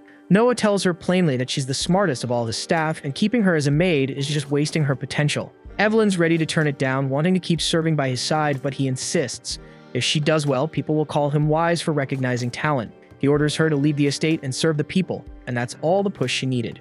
Not long after that, Noah is called in by the Emperor, who'd gotten wind of how he stood up for Gilbert's reputation. Noah plays it off, saying it was all just a fluke, and he only stepped in to save the kids and nab the culprits. But he quickly catches on that Gilbert must have gone straight to the Emperor himself, both to dodge any fallout and to come off squeaky clean in front of the higher-ups. The Emperor sighs, saying it's a shame that such scum still roam free. He asks Noah what the proper sentence would be, and Noah responds that by law, the ringleader loses his right arm, and the rest get shipped off to serve in the army, stationed on the front line. The Emperor nods, pointing out that Noah had tackled the criminals head-on and taken them in. But he adds that if it were him, he'd have gone undercover, taking a beating just to bust them red-handed. The Prime Minister cracks a joke, saying that count as treason against the imperial family, and they just end up executing the thugs. Everyone laughs except Noah, who decides to fact-check them. He calmly explains that if a criminal doesn't realize he's attacking royalty, it's just assault, not a crime against the crown. The room goes dead silent, so Noah starts thinking maybe he pushed it too far by correcting the Prime Minister over a what-if scenario. But before he can say anything else, the Emperor bursts out laughing and tells the Prime Minister that he won the bet. Now Noah's really thrown off, so the Emperor explains that he had wagered with the Prime Minister to see if Noah would speak up and correct them on legal matters. Noah barely gets a chance to process that before the Emperor casually appoints him as the new Minister of Justice. The court erupts with excitement, cheering Noah on, saying he's only the second prince after Henry gets such a title. Noah has no idea how to react, while the Emperor and Prime Minister exchange smug glances, clearly pleased with the outcome, leaving him even more puzzled. Later, he heads out to unwind and listen to Alan sing, but his mind keeps drifting back to everything that went down in court. He can't shake the feeling that there's more to the Emperor's move than just a promotion. Still, he figures there's no use overthinking it now and decides to just enjoy the music. Meanwhile, the Emperor receives a troubling report from the Prime Minister. But instead of jumping on it, he tells him to handle it because the matter he needs to deal with next is far more urgent. Afterward, Noah makes his way to the Ministry of Justice, where he is formally introduced to Viney, the Vice Minister. At a glance, Noah can tell the man is sharp and capable despite his young age, so he asks him to lay out a broad summary of his responsibilities within the ministry. Viney explains that the Ministry of Justice oversees and coordinates courthouses throughout the entire kingdom, while also presiding over numerous trials that take place in the capital itself. That means Noah will be expected to serve as a judge on a regular basis. Noah had already figured as much, but he follows up by asking whether Viney personally takes the bench from time to time.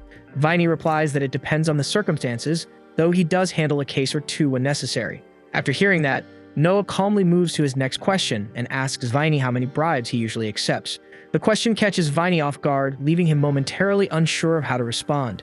Noah reassures him that he is not being accused of anything and is not in danger. He simply wants an honest picture of how things currently operate inside the ministry, and whatever Viney admits will not be used against him. Understanding this, Viney confesses that he does take bribes, typically totaling a few hundred reen a year. However, he explains that he follows a personal guideline about which bribes he's willing to accept. Most other judges do not impose such limits on themselves, and as a result, they end up taking nearly 10 times as much as he does. Noah's interest is piqued, so he asks what this self-imposed rule entails.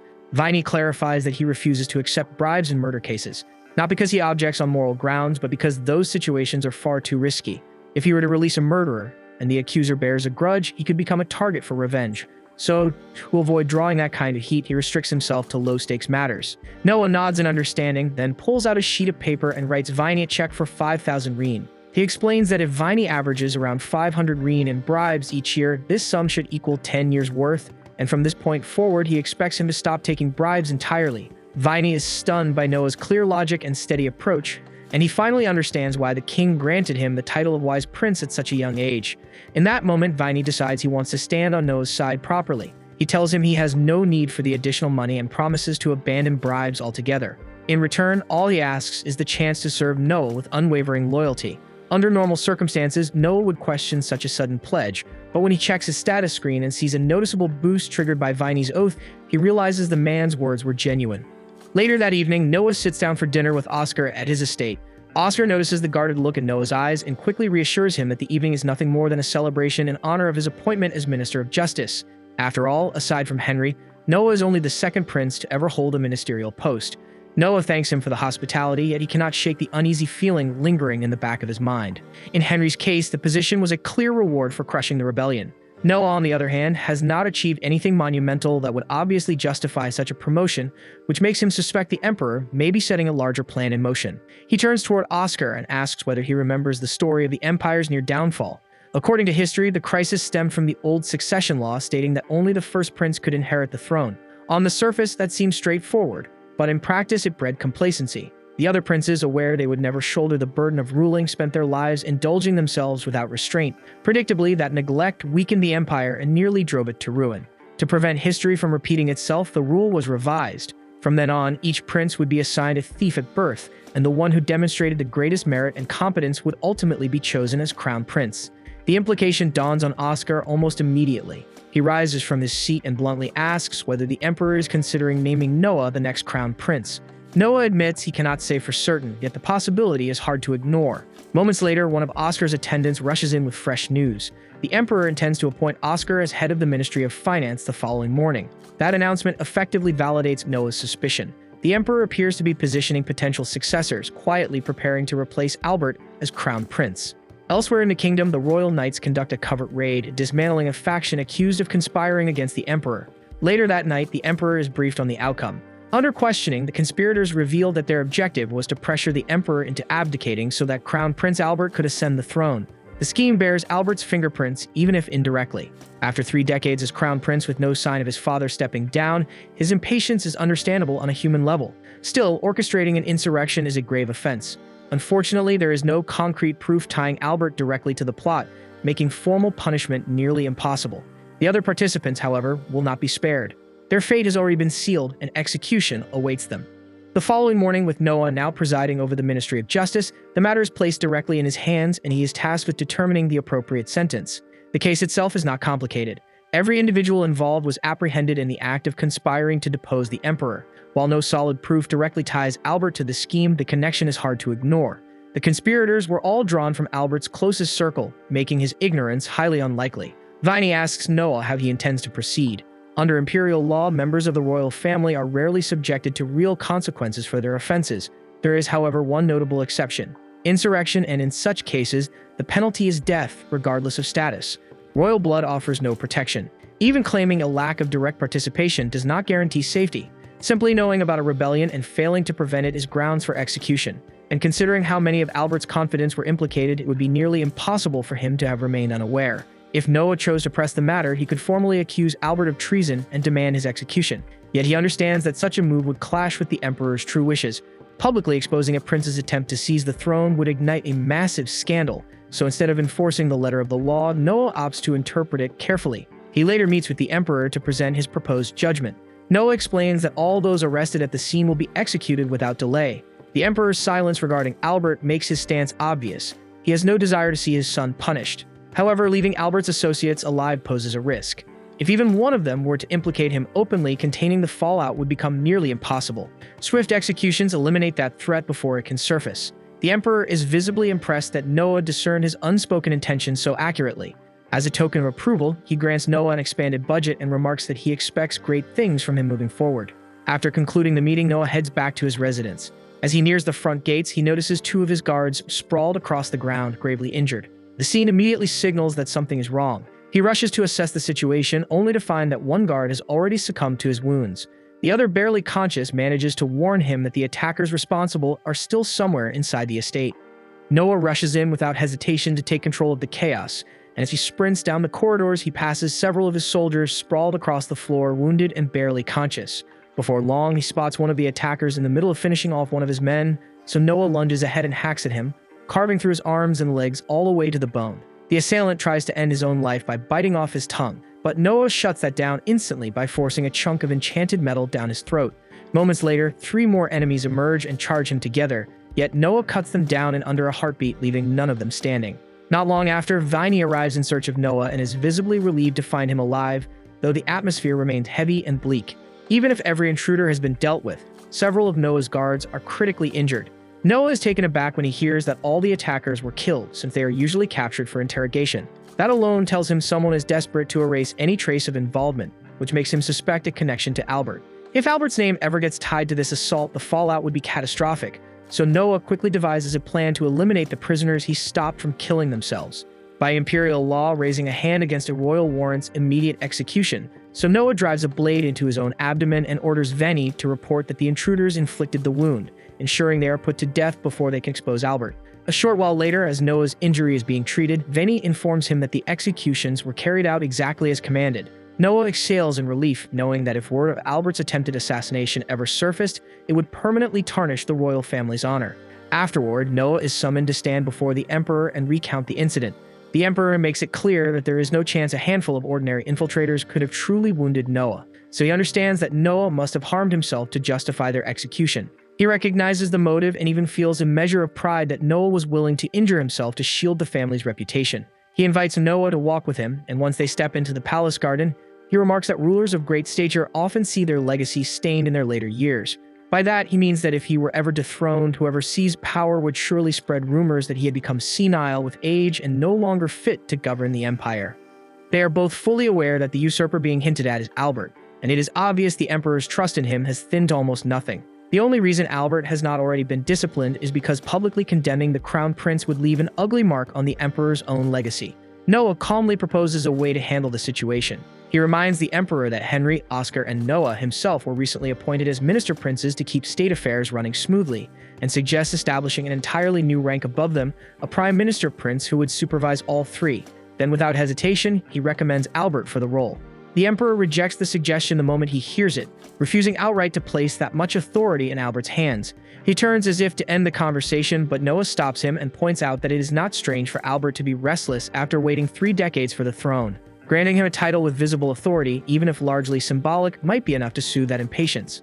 The Emperor sees the logic in Noah's reasoning, yet he worries that if Albert is given oversight of the minister princes, he could block critical matters from ever reaching the throne. That risk is real, but Noah has already prepared for it. He proposes adding a condition stating that if all 3 minister princes unanimously agree that an issue is urgent, they may bypass Albert entirely and report directly to the Emperor. The Emperor finds this arrangement appealing, as it effectively strips Albert of meaningful control while still giving him the illusion of influence, which should curb any reckless retaliation. Deeply appreciative of Noah's foresight, the Emperor insists on rewarding him properly. Coin alone would not suffice, so he invites Noah to accompany him to the Imperial Vault. Inside, the Emperor grants Noah permission to select any treasure he desires. With Leviathan's guidance, Noah surveys the collection carefully before choosing an unusual box that draws his attention. Yet the instant he lifts the lid, a surge of blazing fire bursts outward and engulfs him completely.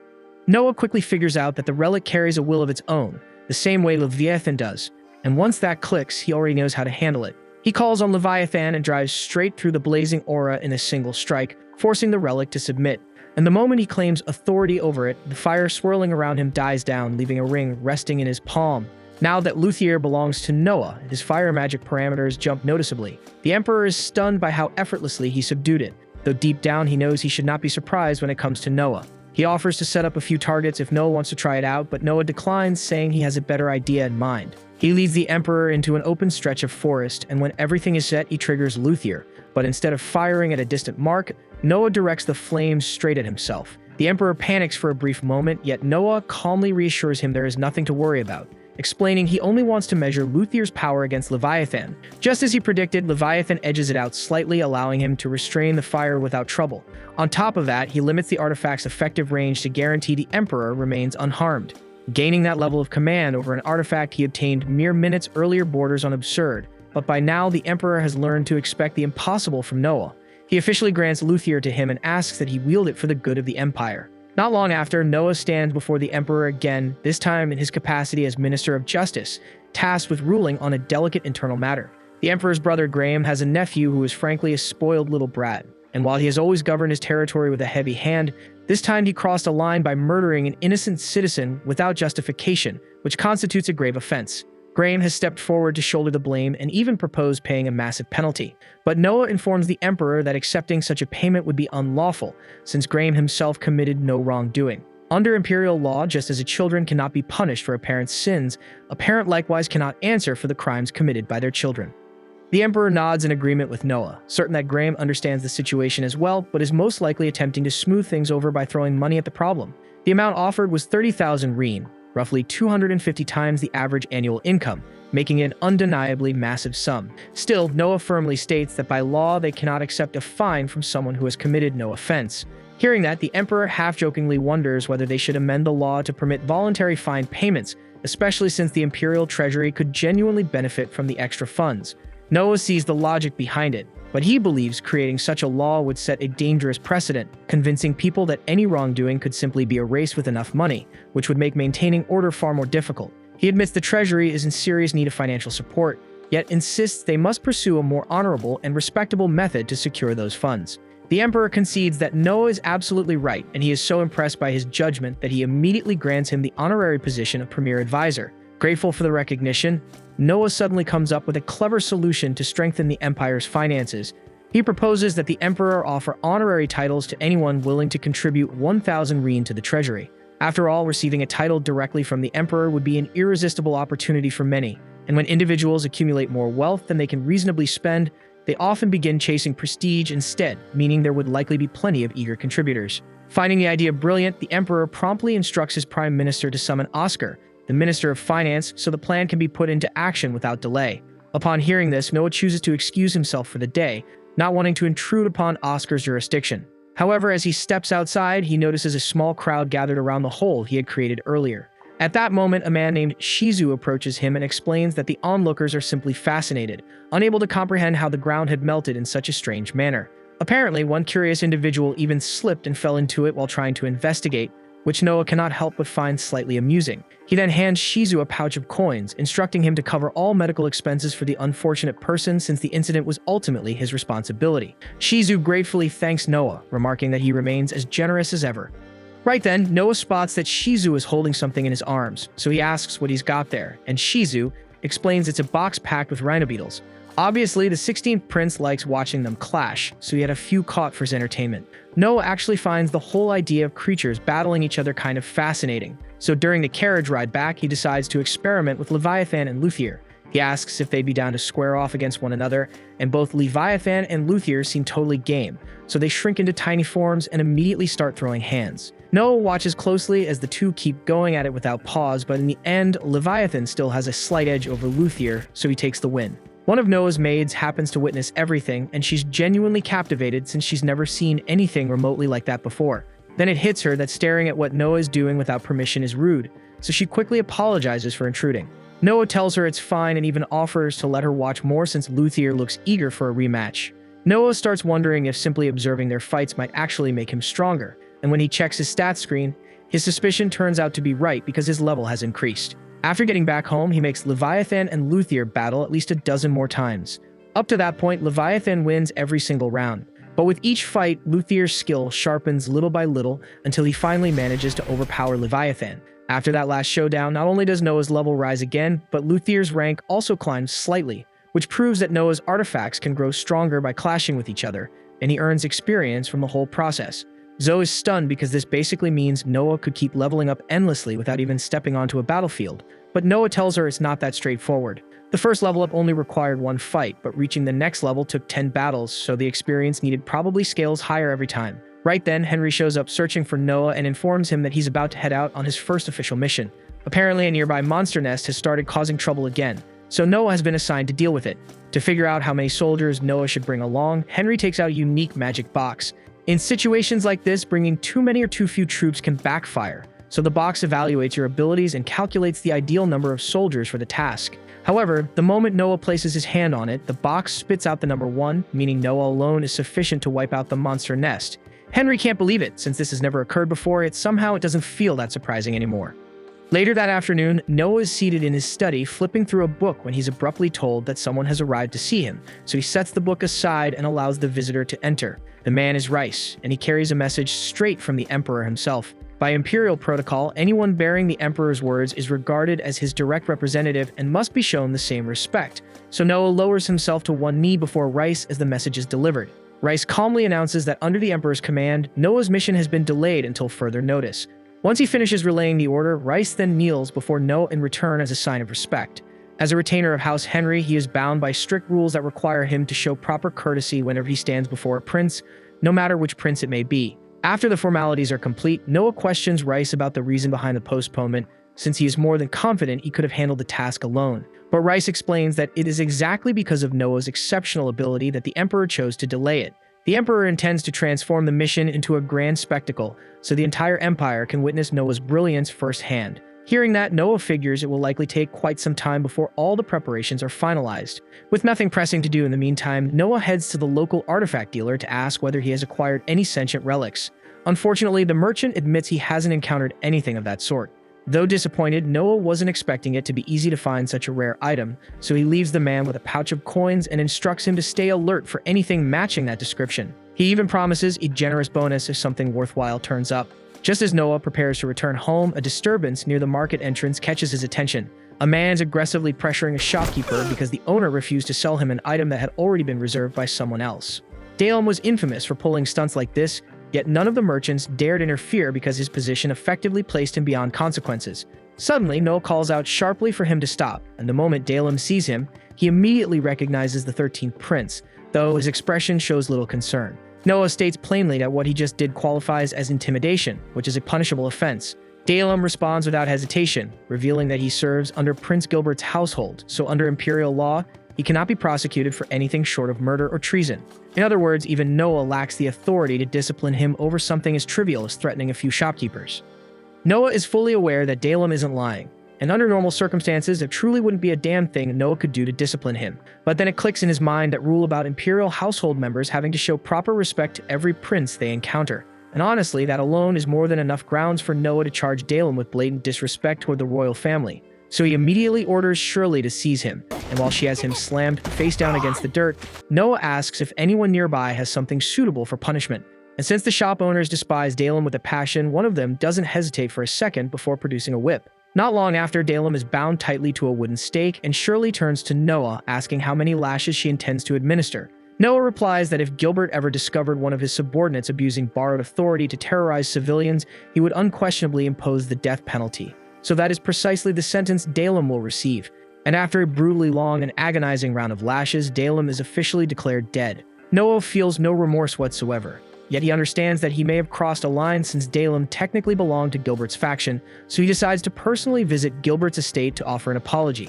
And to make the gesture even more convincing, he instructs Shirley to place him in handcuffs. Once they arrive at Gilbert's residence, Noah recounts the entire incident in careful detail and apologizes for not consulting him beforehand before carrying out such a severe judgment. But Gilbert remains surprisingly relaxed about it all and assures Noah that he did nothing improper because Dalem was never someone of real value. If anything, he believes Noah spared him embarrassment by eliminating a man who would recklessly commit crimes under a prince's name. And with that, Gilbert officially absolves Noah of any wrongdoing. With everything settled, Noah and Shirley take their leave. Yet as they walk away, Shirley questions whether the self-imposed handcuffs were truly necessary, especially since Gilbert appeared so calm, but Noah quietly reveals that Gilbert had been seething the entire time. However, because Noah showed up immediately to apologize, Gilbert had no opportunity to unleash his anger and was left with no choice but to accept it. The following morning, Noah is at home when he is suddenly notified that a member of the imperial family has arrived requesting an audience. He consents to the meeting and is soon introduced to Don. Don explains that he has heard numerous stories about Noah's extraordinary abilities and expresses his desire to serve under him. Noah agrees to take him in, though he senses something slightly suspicious about Don's demeanor, so he orders Dylan to conduct a comprehensive investigation into his background. A while later, Dylan wraps up his background check on Don. And just like Noah figured, both Don and his parents have pledged themselves to Gilbert, which pretty much confirms Gilbert sent him over as a planted informant. The attendants of a prince are usually bound by strict regulations about who they're allowed to associate with, so it's pretty normal for them to marry within their own circle, have children together, and raise those kids to devote themselves to the same prince from childhood. Don happens to be one of those kids, but even though no one is aware he's a spy, Noah tells Dylan to keep everything quiet for now because this little secret could be useful down the line. Dylan nods, though he can't help being amazed that Noah managed to figure out Don's true role the very first time they met. Still, Noah didn't pull off anything flashy. He simply noticed that even after granting Don permission to serve him, his stats didn't increase at all, and that could only mean Don's loyalty wasn't genuine. On a different note, Dylan lets Noah know that the merchant he asked to watch for rare relics has arrived, claiming he has something that might catch Noah's interest. Noah instructs that the man be brought in, and once the merchant steps inside and pays his respects, he unveils the item he recently obtained, a massive portrait. Noah is slightly thrown off since he had been expecting something along the lines of enchanted armor or a powerful blade, but the moment he moves closer to the canvas, Leviathan stirs, which tells him there's definitely something strange about it. He asks the merchant whether the portrait carries a curse, and the man admits that it does.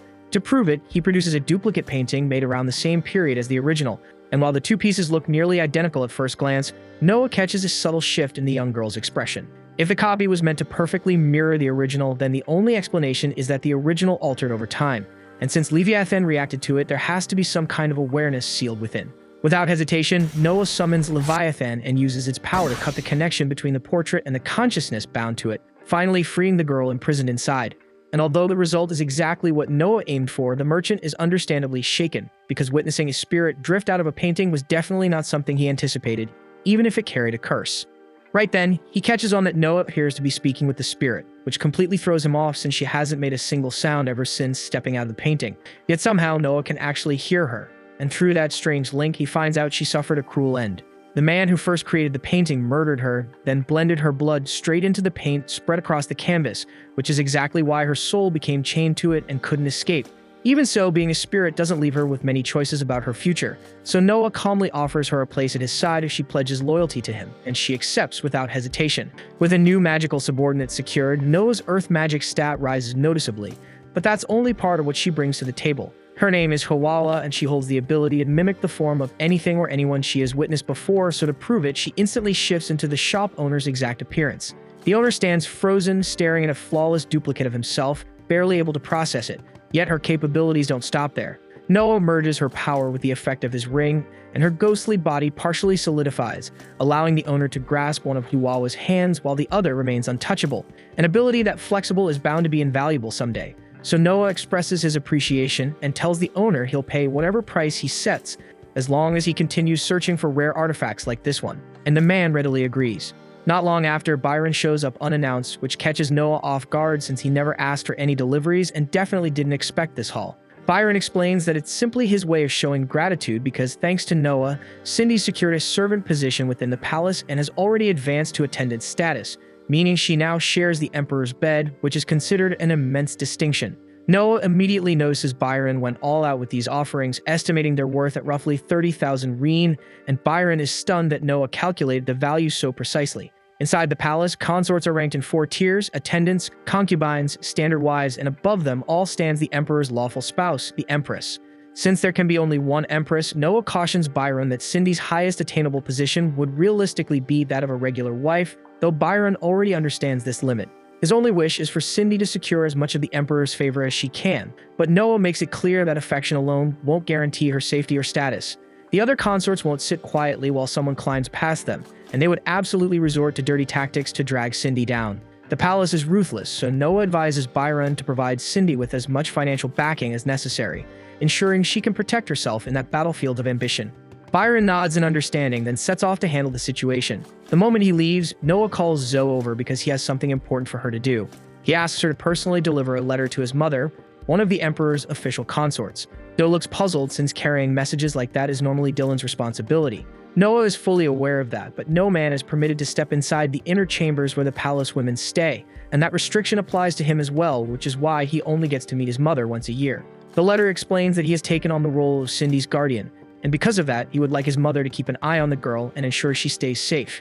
So can't help but ask if he truly plans to involve his own mother for political leverage, but Noah calmly replies that this is simply how things operate in the palace. Besides, it is not as though he shares a deep bond with her anyway, considering he has only seen her a handful of times throughout his life. Then he shifts the topic and casually asks Zoe how her mother has been lately. Zoe says her mother is doing well and feels incredibly thankful that Noah gave her a position here in the capital. Yet something has been weighing on her mind. She hesitates because she is unsure whether it is serious enough to bring up, but Noah insists he wants to hear it. So Zoe explains that part of her mother's responsibilities is locking the gate every night. And recently, while carrying out that duty, she noticed someone lurking around the grounds. She did not manage to see the person's face clearly, so she has no idea who it was, but the whole thing felt off to her. Noah immediately suspects what might be happening, so he thanks Zoe for informing him and instructs her to tell her mother to keep this matter to herself for now. That same night, as Zoe's mother goes to secure the gate like usual, Dawn suddenly appears behind her and strikes her neck with a poisoned needle, killing her instantly before slipping away into the darkness. However, at a distance, Noah, Zoe, and her mother are quietly observing everything. Noah had already predicted this move because he knew the only one wandering around at such an hour would be Dawn. And if Dawn believed Zoe's mother had spotted him, he would absolutely return to silence her and protect his identity as a spy. But thanks to Noah's careful planning, the one Dawn just murdered was not Zoe's real mother at all, but Huawa perfectly disguised in her form. Huawa's power lets her produce a completely lifelike corpse, so Noah has Zoe carry the body back to her hometown so it can be properly buried. Naturally, this is only a short-term cover to ensure Dawn doesn't catch on that Zoe's mother is actually still breathing, because if he did, he would definitely make another move against her. Noah also frames it as a reason to grant Zoe a few days away so she can stay by her mother's side, and the two of them are overwhelmingly thankful for how thoughtful he is. Sometime after that, Dawn is shown heavily wounded and wrapped in bandages inside a small forest cabin, with Noah seated beside his bed. The moment Dawn regains consciousness, Noah calmly tells him to rest since he almost lost his life out there. Apparently, once Dawn informed his handler that he had eliminated the witness who saw him lurking around, he was labeled a risk for acting recklessly as a spy and was stabbed immediately. Noah explains that he witnessed everything unfold because he had ordered Huawa to shadow Dawn's every move, and if he had not stepped in at the right moment, Dawn would unquestionably be dead. Dawn is stunned that Noah uncovered his identity as the spy so effortlessly, and he finally understands why the public refers to him as the Wise Prince.